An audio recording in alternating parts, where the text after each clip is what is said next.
హరే కృష్ణ అండి. ఈరోజు మీకు ఒరిస్సా రెసిపీ ఒకటి చూపిస్తున్నానండి. పద్మావతి కిచెన్కి వెల్కమ్. దీని ఏంటంటే గొంట అంటారు. ఇది చాలా ఫేమస్ ఒరిస్సా వాళ్ళకి. మనం కూడా అంటే మేము తిన్నాము, చాలా టేస్టీగా ఉంటుంది. మీరు ట్రై చేస్తారనుకుంటున్నాను.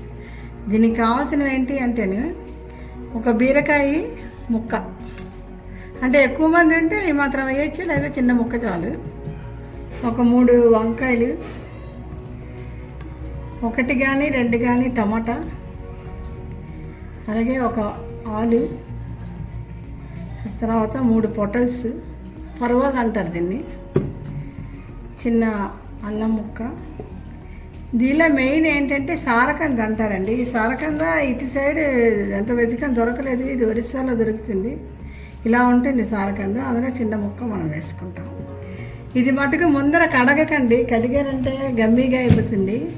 అందుకే తొక్క తీసేసి తరగడమే ఇది. లేదా తొక్క కడిగేసి తరిగినా మీకు తరుగుతున్నప్పుడు బంకగా వేస్తుంది. చాలా జాగ్రత్తగా తరగండి. అలాగే ఒంటి మీద పెట్టుకుని తరగకండి. అలాగే తీయ గుమ్మడికాయ ముక్క చిన్నది వేయాలండి. ఇందులో శనగపప్పు కొంచెం నానేసుకొని, ఈ శనగపప్పు ఏంటంటే కుక్కర్లోని 2 విజిల్స్ వచ్చే వరకు ఉంచాలి. ఈ ఉడికిన తర్వాత ఇవన్నీ కూడా పెద్ద పెద్ద ముక్కలు తరుక్కోవాలి. తరుక్కొని ఇవి కూడా కుక్కర్లో వేసిస్తాము. అవి ఉడికిపోయిన తర్వాత అందులో ములంకాడ కూడా ఒకటి వేయాలి. కూరల్లోని ఒకటి వేయచ్చు, లేదా 2. ఇది పెద్దది కదా, ఒకటి వేస్తున్నాను. ఇవన్నీ అయిపోయిన తర్వాత ఉడికిపోయిన తర్వాత అందులో ఏం చేయాలంటే గరం మసాలా పొడి వేయాలి. ఈ గరం మసాలా పొడికి ఏంటంటే ఒక చిన్న దాల్చిన చెక్క ముక్క, తర్వాత ఒక 3 లవంగాలు, ఈ ఎలకపళ్ళు ఇలాగ కొంచెం ఓపెన్ చేసి వేసేటివని, అలాగే 2 తేజపత్తి ఆకు. ఇవి కొంచెం ఆయిల్ కానీ నెయ్యి కానీ వేసి పొడి చేస్తాము. తర్వాత ఇందులో ఏం చేయాలంటే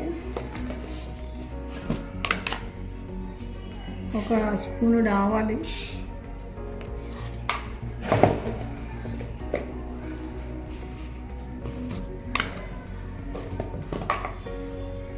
ఒక స్పూను జీలకర్ర,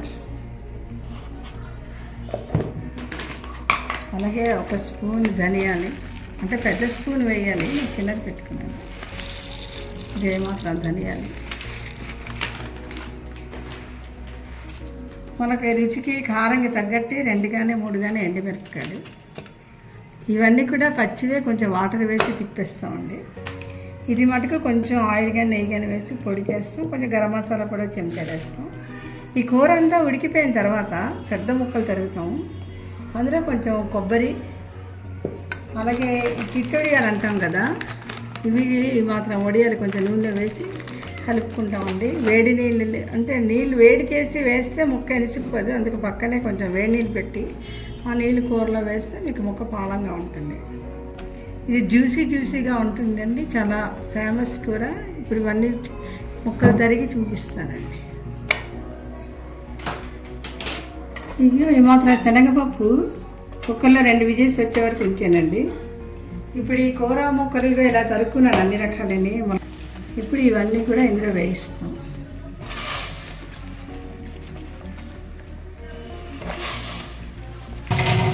తొక్క తీసి కడిగాను, ఇసుకుంటుందండి.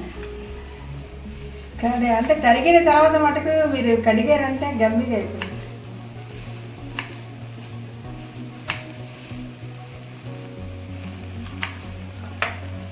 ఈ ముక్కలు కూడా ఇందులో వేసుకున్నాం. ఇది ఒకవేళ మీకు సారకంద లేకపోతే చామదుంపలు వేసుకోవచ్చండి. ఇక ఇందులో టమాటా, 1 టమాటా, పెద్ద టమాటా వేస్తుంది. రుచికి సరిపడా ఉప్పు వేసుకున్నామండి.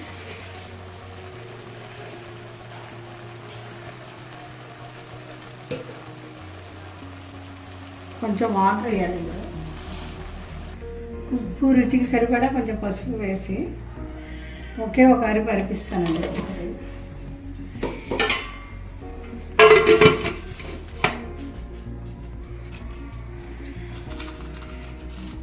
ఇది ధనియాలు ఒక చెంచాడు, జీరా కొంచెం ఒక చెంచాడు ఆవాలు వేసి, ఒక 3 ఎండుమిరపకాయలు వేసి, కొంచెం వాటర్ వేసి మిక్సీ తిప్పిస్తాను పచ్చివే.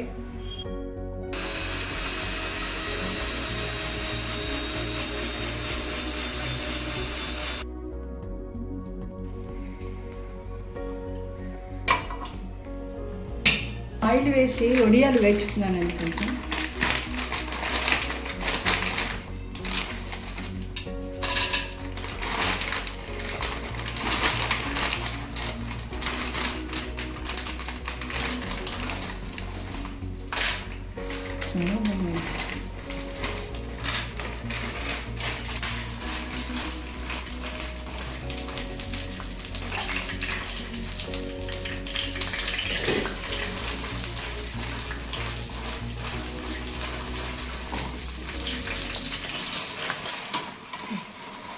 ఇంకోటండి వేగిపోయిన వేరేగా తీసి లాస్ట్లో కలపాలి.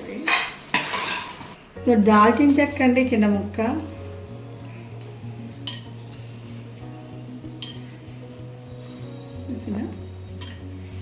ఏవో 3 లవంగాలు, ఒక 2 ఇలాచీ అండి,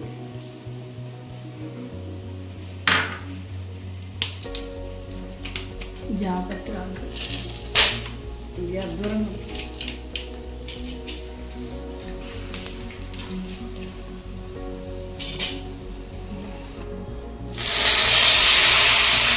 ముక్కలు ఇది పక్క కుక్కర్లని ఒక విజిల్ వచ్చాక ఇది ఒక విజిల్ వేసేసిన తర్వాత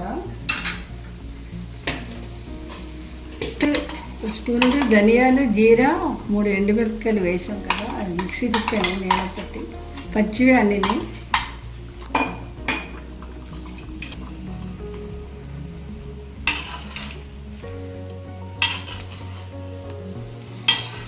ఇలా కలిపిస్తా ఉంటే ఆయిల్ కూడా ఎక్కువ అక్కర్లేదు, దీనికి చాలా కొంచెం వేసాను.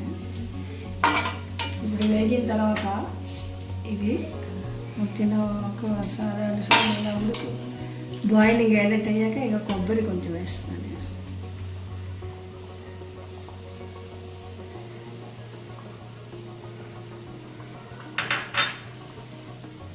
కొబ్బరి వేసిన తర్వాత తెచ్చుకున్నాం కదండి, ఇది ఇందులో పెట్టేస్తాం. అంతేనండి. ఈ గరం మసాలా పొడి కూడా ఒక చెంచా వేస్తానండి.